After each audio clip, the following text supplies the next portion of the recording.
we got to get the show on the road because I know lots of you have to get to work. You know that I have a class that's already started. It's now teaching itself. It's on autopilot. And I really am really honored to be able to introduce our first speaker of this season. Lorne Riley is going to have a chat with us on the theme of genius. And it's kind of funny how I met Lorne because it all went back to a LinkedIn post where you were sending me something that said, hey, we went to the same university. And of course, then we had a small debate because I was in the better program, he was in the journalism program, I was in mass comm. Of course, mass communication is better than journalism, everyone knows that. So that was and then we got together on the radio, and that was even before I really clued in what he does during the day. We were talking music and musician, and I never really realized that he worked in the helicopters and fire prevention industry in Northern Ontario. So we're both Canadians. I'm sure we're Shania Twain fans. Who's going back on tour? First album in 15 years. In case you didn't know, it's happening. Lorne, when I started thinking about what Lorne does during the day, what he does for what he's been doing for the last 25 years, it was like a no-brainer. He's got such interesting takes on the idea of genius, how it relates to what we do as creatives and beyond. And I'm really, it's my pleasure to introduce you to come on up and have a chat with us. Thank you.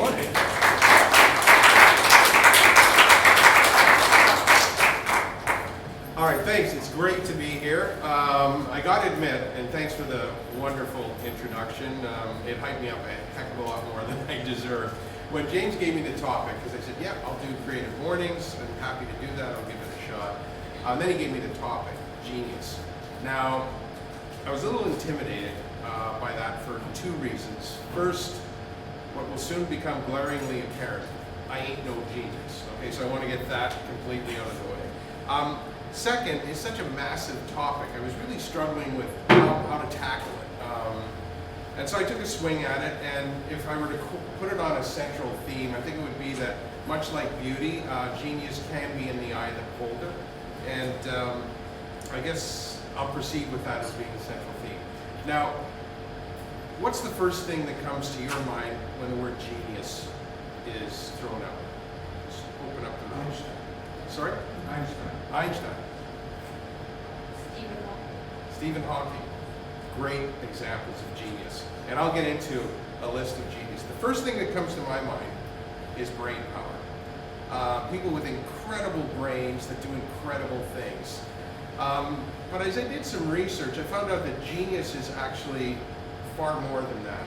There are some traits and characteristics that go beyond just the brain, that bring these people to the top and allow them to do special things.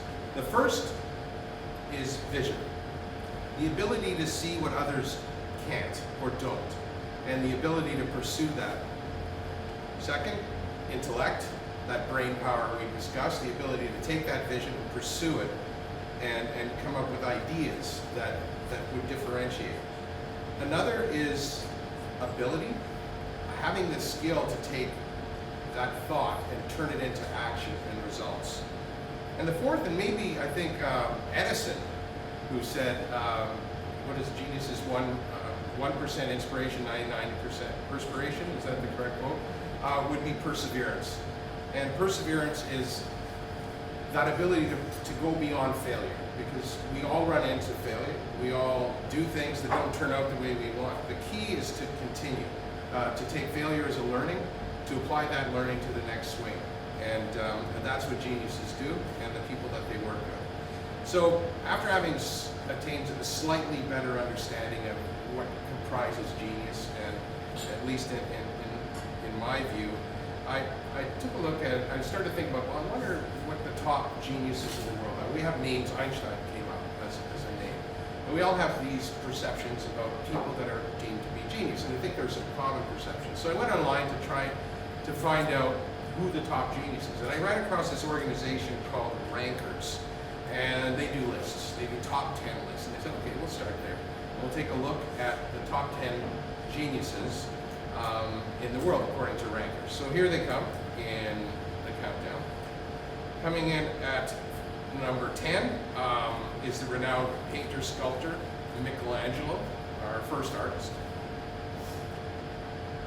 Number 9, Archimedes. Now, Archimedes is known for the Archimedes principle, which basically says that a body immersed in water will displace an equal amount of weight that it displaces. So that was the Archimedes principle. I'm sure everyone's familiar with the name.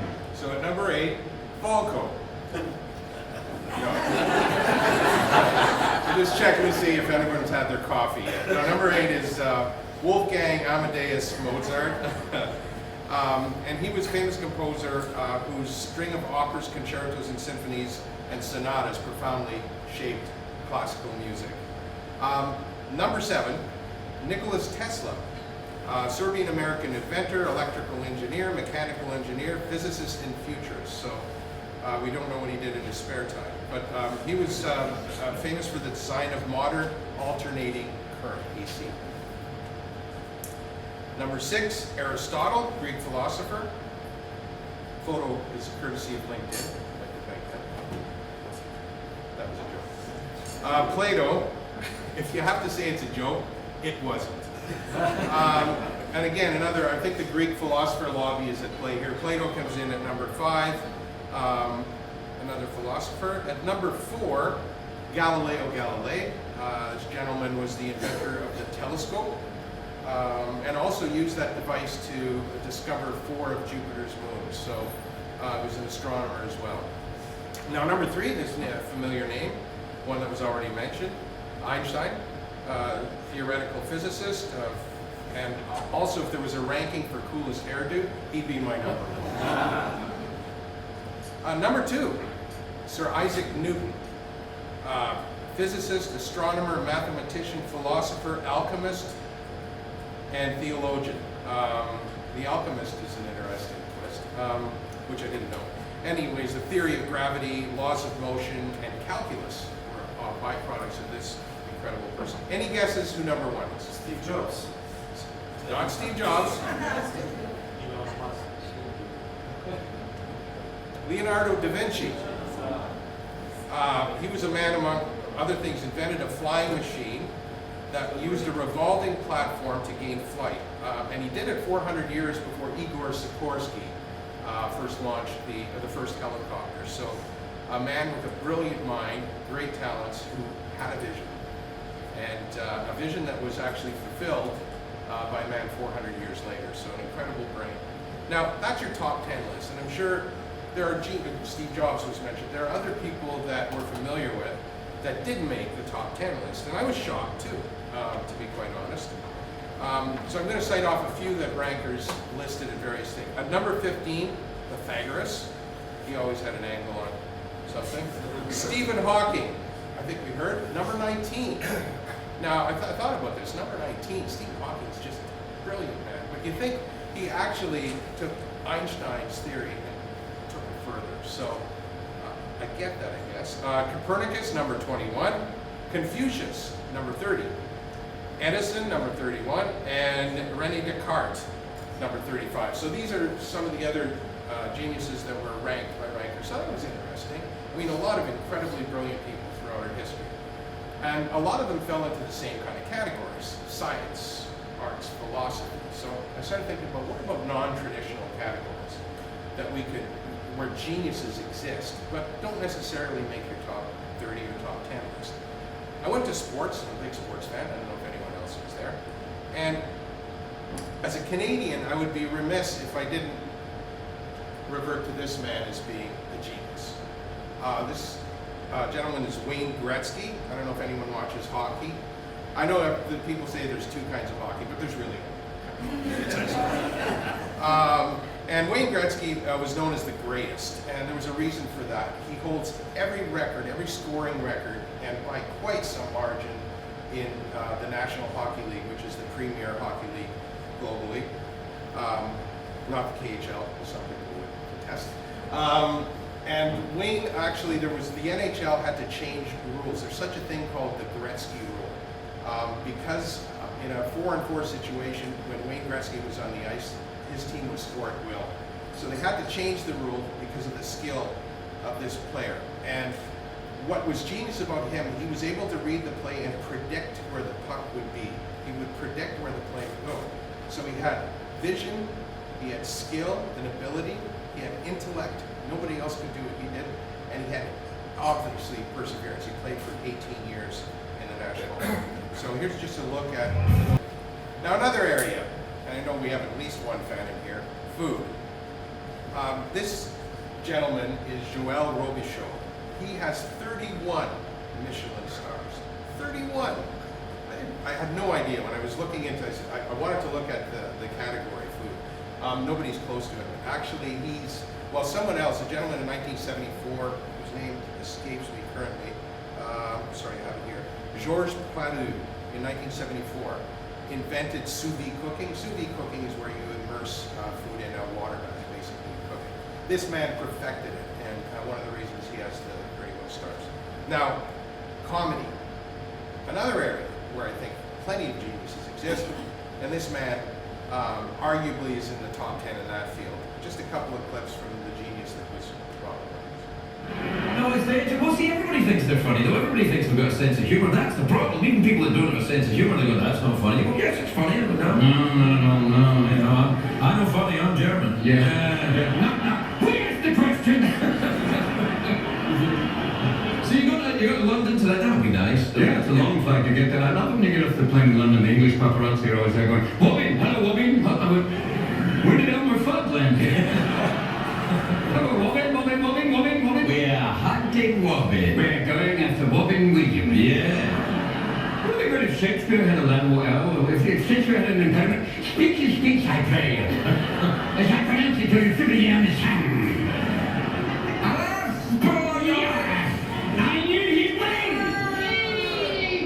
I look forward to your angry speech impediment. It's just a joke. We're just messing around. We don't mean any harm by it. Angry Shakespearean speech impediment actors, please call this number down.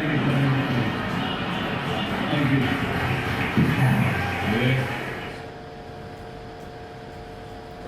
I like it when you're here, I can relax. It's a bit like a Tourettean hotline. Is there a thing, is there like a positive Tourette's? I know sometimes the negative Tourette's, like the people say things like, yeah. But is there positive Tourette's where someone goes like, those pants are slimming?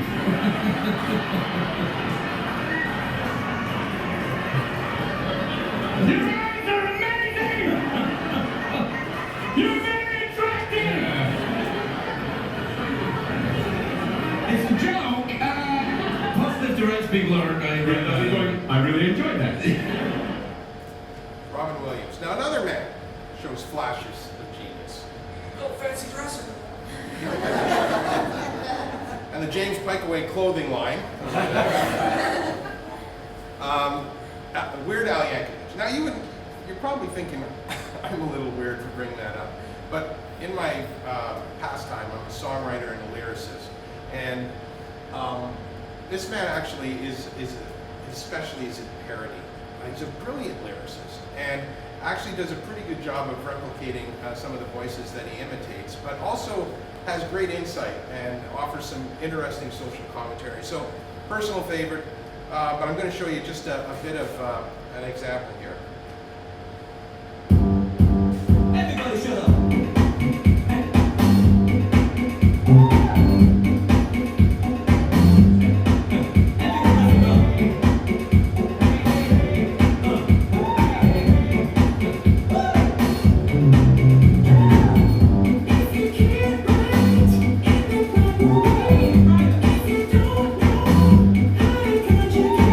Maybe you flunk that class, and maybe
happened over a very short time, and it started, arguably, with this man and Facebook, who took an idea and overworked a bunch of people around him and became a very famous man.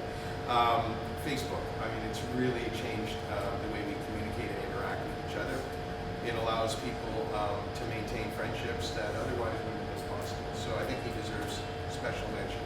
And I think that the point I'm trying to make is we all have different views. But if you look around yourselves, you probably have experienced moments of genius. You've worked with, been friends with people who have these flashes of brilliance, display these traits that allow them to do special things. And I've had the privilege of working with a number. I'm going to single out three. The first, no, not Celine Dion, the man behind hers, whose name is Robert Milton. Robert Milton was the CEO of Air Canada when I worked there about 30 years ago. And he did some amazing things. He oversaw Air Canada. At that time, the industry in the early 80s underwent globalization a little earlier. Deregulation came in and it really changed the landscape of the industry. And in Canada, that led to privatization and ultimately the merger of the two big national airlines at that time, James will remember them, Air Canada and Canadian Airlines. This man oversaw the merger. But one thing that really stood out to me, and it was just before he became CEO, was his commercial mind. And he was a man who'd sit, he'd go on a business trip and he'd wake up at 5 o'clock in the morning, he'd always book a hotel near the airport, wherever he was. He'd wake up at 5 o'clock in the morning and watch the morning departure out of his window. He was just a fanatic about aviation. So there was this one example that I cite. Between Canada and the U.S., the U.S. is a massive market for Canada because we have 30 million people, they have 300 million people, slightly less at that time. But Robert noticed that in the bilateral agreements, and these are agreements between governments that allow flying rights based on seats per market, etc. On small markets across between Canada and the U.S., there was a restriction on bilaterals for aircraft with 50 seats or less. And as a result, due to the technology in place at that time, these were served by propeller-driven aircraft.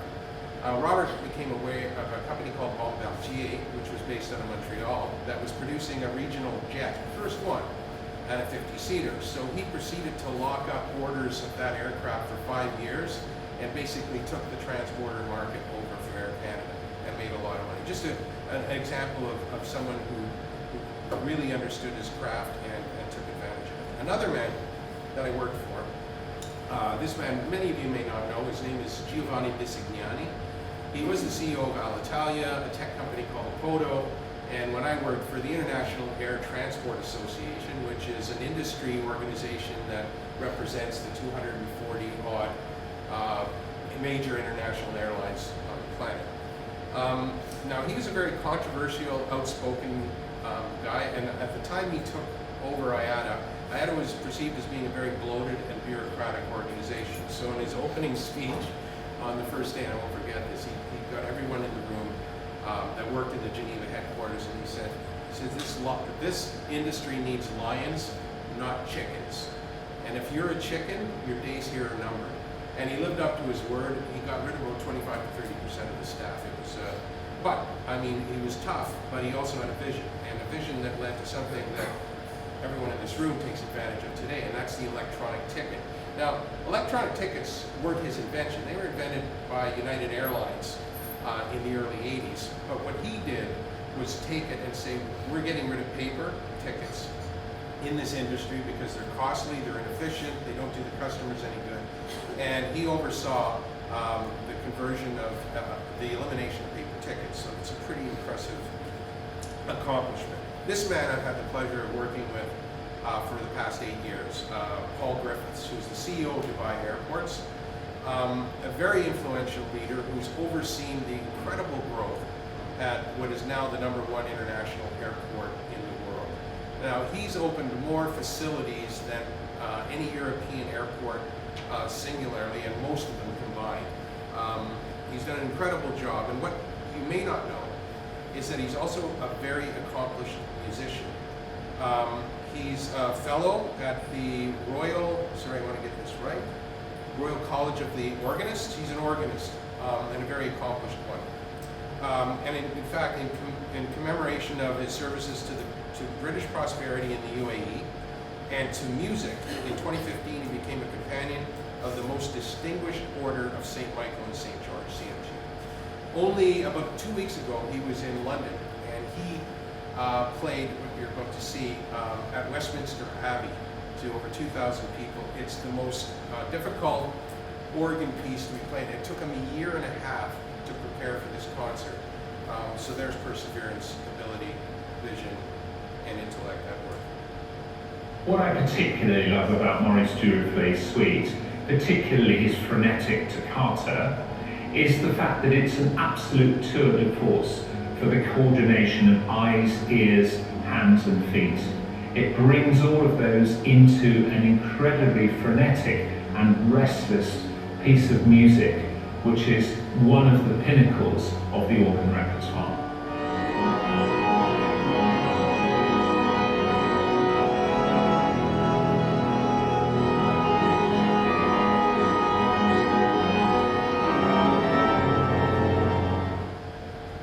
All right, so we've taken a look at some great examples of genius. What I'd like to take a look at the other end of the spectrum.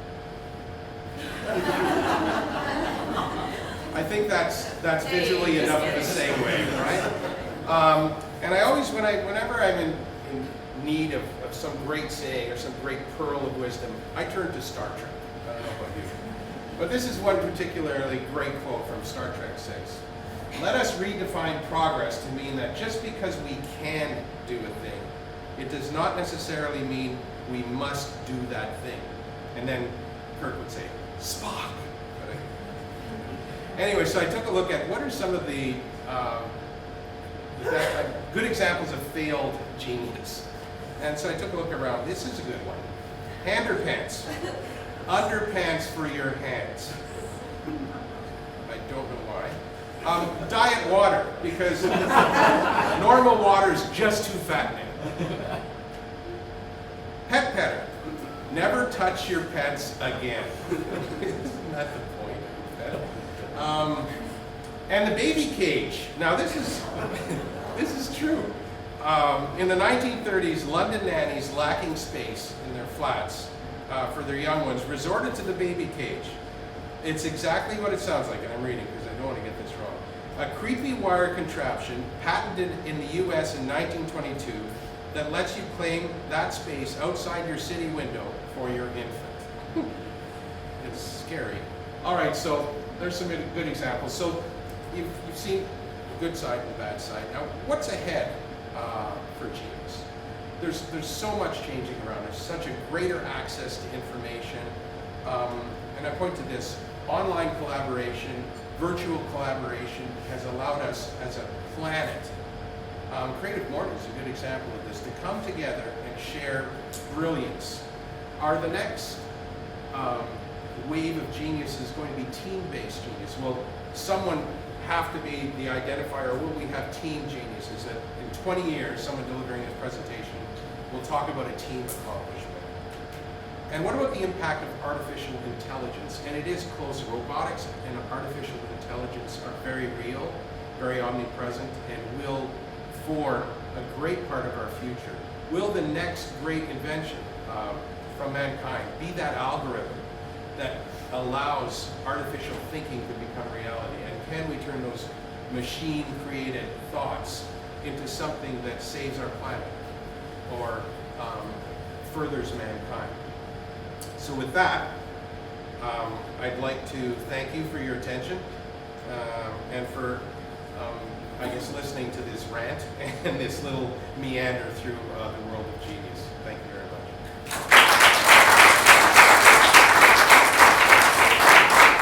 Does anyone have a question, query, comment, something they'd like to add, some observation, something that's come to mind? Please. I mean, I love your talk. I love looking at the images and the presentation, but still, there's just something nagging in my brain right now. I have to either comment or ask you. I'm still seeing I want to say generational white privilege. I don't see any women geniuses. It's all very European. Very good point. It just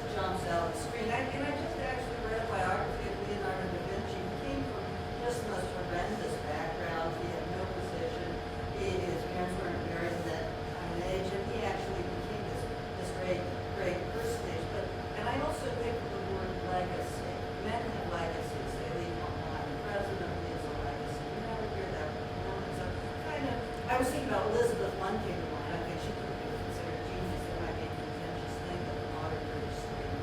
I think you're absolutely right, and I feel bad that I didn't include one. I was going through rankings, but you're absolutely right, and the CEOs I work with have all been male, so it's indicative of an age-old bias, and I think that that's changing, but there's a long way to go, and I thank you for pointing that out. It's very valid, very valid. Anyone else have anything they'd like to jump in with? Something that's come to mind? Please. I'm curious. Artificial intelligence. When does it become self-aware? That's the question. And actually the basis of some really good movies as well. That is the question. I'm actually involved with on a project separately that is a value-based algorithm that tries to apply AI to customer interfacing situation. And it's really complex, and I think it's early days. But the question is, it's also something that's contrived by man. So if to become something that is self-aware, it would need to develop itself, so it would need to replicate. And I think it's very possible. I don't know how close we are to it, but I know artificial intelligence is definitely a lot of VenCaps are looking at it. It's the place to be in IT right now, but it's early days. Yeah, so artificial intelligence is an algorithm, it's a process. But there is no intelligence in it, it's just a mechanism at the moment. You're trying to replicate, Yeah. even with ours, which is value-based, you're trying to replicate what humans do, but on a very basic level, at least at this point. Just on 20 years from now, looking back, where do you think Elon Musk wants to sort of rank himself? That's a good question. No idea. What do you think? If you know, Robert Scoble is the #1 technology blogger. He calls him God. It'll be interesting to see, because I think there's a lot of emergent players that aren't quite there yet. It's a very active space. You know, when I think of Elon Musk, and it's amazing all these parallels, and I the same thing. Where are the women in all of this? And, Yeah. and I think it blows my mind because and then so two things I want to say. First is with women, when women do something and they have maybe a setback or a failure, then it's almost like, well, you know, but think of Yahoo, and what do we have going on there? And Yahoo's changing, and there's been a whole bunch of things that have gone on, and who's the CEO? And leading that, and she's done amazing things. One might even say genius things when we talk about that business. But does she get that praise on whole? Not usually.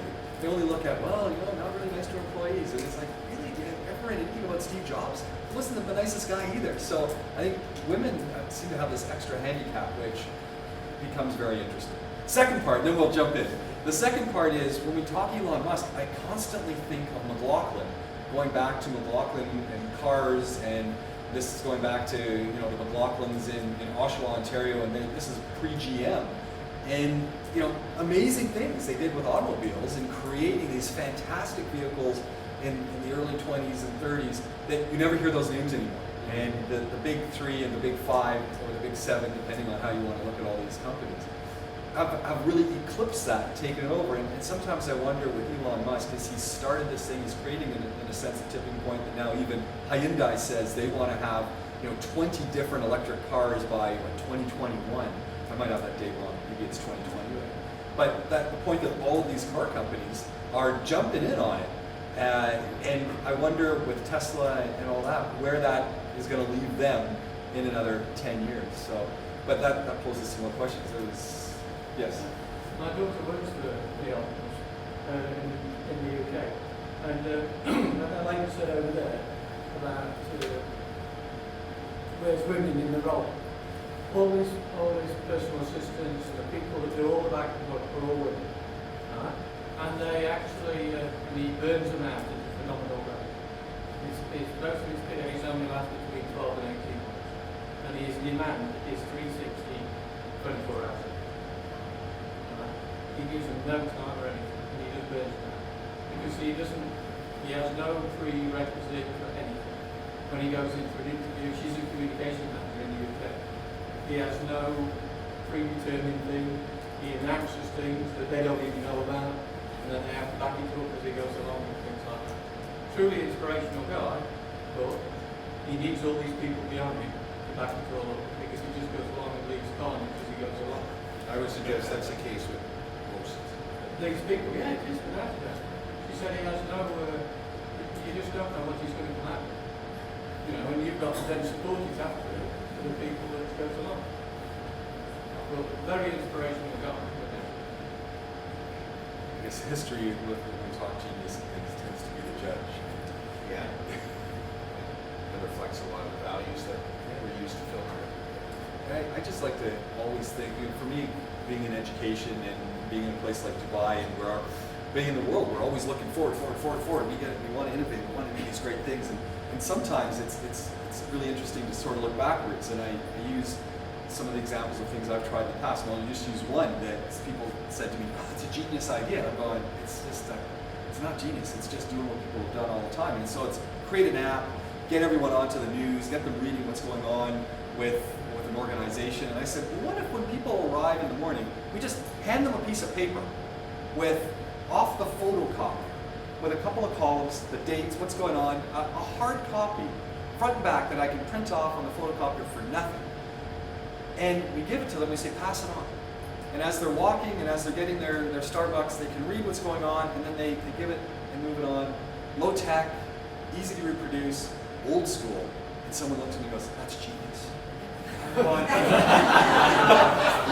So I sometimes wonder, as we ponder these kind of things, we get caught up and it's moving it backwards in wordplay and how we can take songs and lyrics like Weird Al and just repackage it so that it goes out on YouTube really conveniently.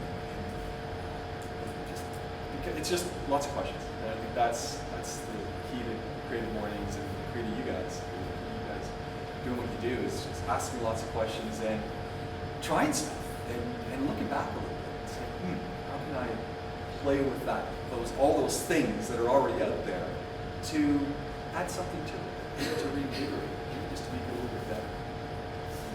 Do I have any more? Yes. I just want to thank Deborah for bringing some sweet treats. Yes, there's Mars stuff in the back. Deborah has brought this all with her. Please take some with you. Yes. And also, please finish the coffee and the pastries too on your way out. Hopefully they were delicious. I'm sure they were. So please take those as well. And feel free to network and chat when we wrap up. I want to thank Lorne, but I'm going to put him on hold for just a second.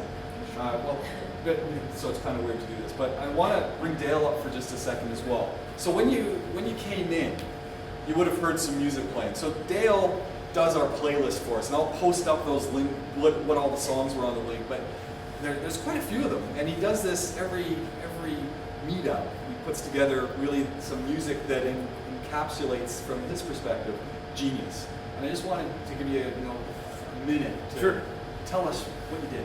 All right, so I don't know if anyone recognized some of the music that was playing this morning. Did anyone? Yeah, a couple of tunes. So when I sat down to create the playlist, I first thought of movies. Well, what movies have been made about geniuses that is nice music that people might recognize? And I started off with a couple of tracks from the movie Shine, which was about David Helfgott, the genius pianist from Australia, I believe. I moved in towards Beautiful Mind, which was about John Nash. That was from probably about 12 years ago. I had another track from a genius piano player, Fats Waller, from the 30s and 40s. He had a song called Smarty, You Know It All. And I played some Dorothy Ashby, The Windmills of Your Mind, Art Blakey and the Jazz Messengers, Mastermind, Mark Mothersbach, Hardest Geometry Problem in the World, which is from the Rushmore soundtrack. Also, a couple from The Imitation Game, which was on Alan Turing, another genius. Good Will Hunting, if anyone remembers that movie. And this title being, the Canadian trio here, we had to get some Tragically Hip in there, so Ahead by a Century. And then Theory of Everything about Stephen Hawking. A couple songs there, and then of course Ray Charles, What I Say. So thank you. Hope you enjoyed the music. Again, I want to thank Lorne for coming out. Lorne Riley, just a really inspiring conversation. I really appreciate you taking the time, and hope you'll come back to Creative Mornings as a guest or as one of us, your Creative Mornings group. Thanks. It doesn't quite work. We need to work on that, but thank you very much. Thank you. And if you want to have a chat, Lorne's still here. As Jessica said, please. If you ever brought chocolates, there's still some stuff out there. Please do it in. And a big thank you to the Nest and the trip for making this happen. Thanks to everyone. And thanks to you for coming. We'll see you in a month's time.